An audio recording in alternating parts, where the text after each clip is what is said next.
Okay, so welcome to Kenny Styles Vlogorama. I'm here with Caitlin, and we're in Idaho, and we've got our nails done. Okay, I didn't get my nails done, but she got her nails done. And her toes. And her toes. Headstand. Handstand.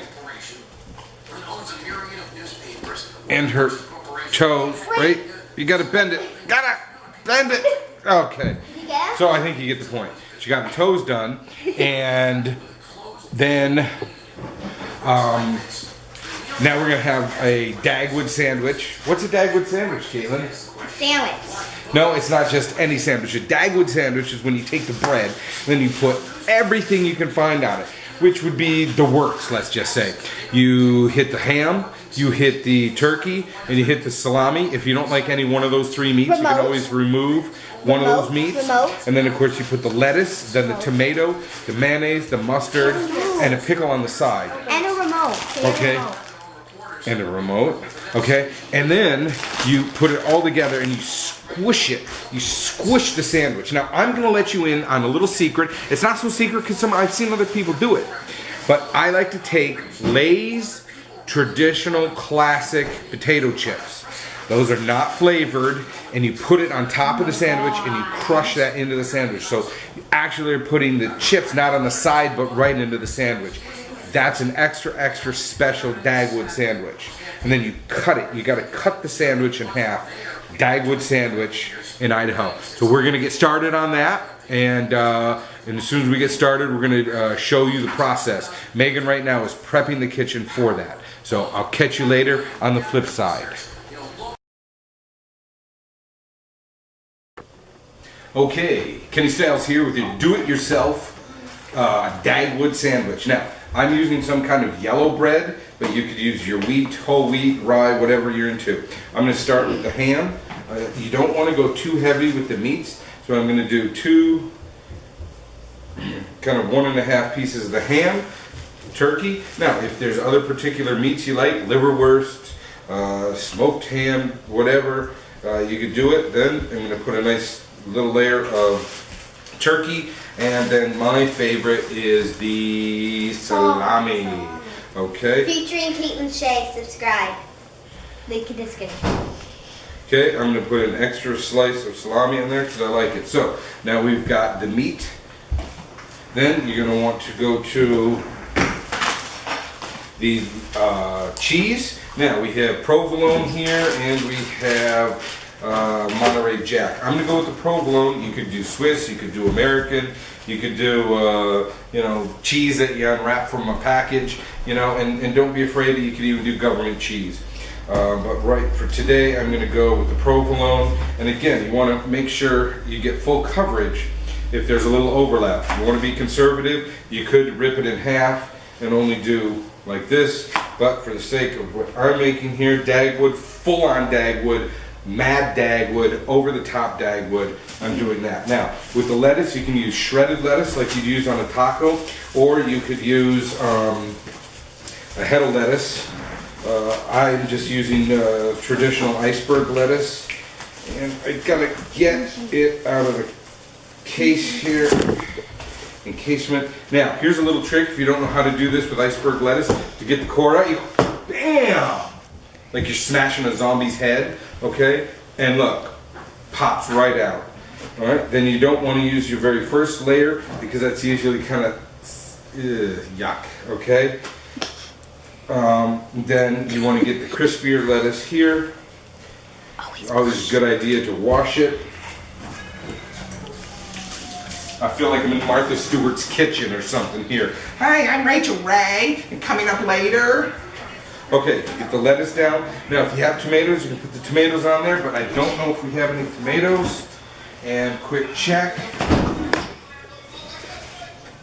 Okay, we don't have any sliced tomatoes. Sliced are preferred only because they lay out nicer, but we have a little bit of diced tomatoes left from the tacos we had last night. So I'm going to go ahead and just put a couple on there. The reason you don't want to do the diced is they tend to fall out and make the sandwich messier, but in this case, it is what it is. It's a Dagwood. You could do anything, okay? Then pickles. I'm going to go ahead and put the pickles on the side If you have sliced pickles, you could do that. Or let me show you something else. If I can find a sharp knife, where a sharp knife might be. Got it. What you can do, if you do have one of these, is you can take it and you can trim it down. Watch your fingers. Trim it down so it's a little bit thinner. It's kind of like filleting a pickle, okay? So I'm filleting a pickle. That's going to give you thinner pieces. Look at that. That are going to lay out nicely across the entire sandwich. This is the meat of it. This is kind of like the guts of the pickle. That's a good part. You can throw that on top of there. So now I've got everything. Now, you can put your Miracle Whip or mayonnaise. Now, if you're a white condiment user, you are either in the family of the Miracle Whip and don't go mayonnaise, or you're usually in the family of the mayonnaise and don't go Miracle Whip. Now me, I don't do either. Yuck, I don't like it. The only place I like Miracle Whip or mayonnaise is in my chicken salad, or my egg salad, chicken salad, or tuna fish. And even then, I don't like an overusage. Okay, now, this is very important. When applying the mustard, you must do this back and forth, back and forth. That's going to give you a nice even spreading across the entire sandwich. It's very important. Another thing I talked about earlier was putting the classic Lay's chips in it. Now, I don't have a classic Lay's, but I do have this, Fritos, the godsend of all chips. I wouldn't even necessarily call it a chip. I'd call it its own unique chip. So good. Putting this in chili with a little bit of shredded cheese, forget about it. So, again, this is the application. It's a Dagwood. So you can do whatever you want, whatever flavors you like your best. It's important. And that's why there is no two Dagwood sandwiches alike, because everybody is going to want to put what they like best in the sandwich. And then, even if you do, say, a Dagwood on Tuesday and a Dagwood on Thursday, you may choose to do something different. So, now this is important. You put the chips right here. Let's get a close-up on this right before. This is it. Then you apply the bread, and then you got to give it. Now, if anyone has ever studied CPR, you don't want to just smack the sandwich, because that's really forcing a crushing of the sandwich, and the foods of the meats and the cheeses and the lettuce and everything don't properly blend. You want to kind of pump it like as if you're applying CPR pump. You know, 1, 2, 3, 4, breathe. 1, 2, 3, 4, breathe. Okay, so now you're going to want to apply that to the sandwich. You're going to want to apply pressure down. 1, 2, 3, 4, and that's done. 4 pumps and it's good. Now you can see, which was a giant sandwich is now a nicely compact, and the whole thing about doing this is you're pulling everything together, so when you go to eat it, because it's a mad big sandwich, it doesn't fall apart.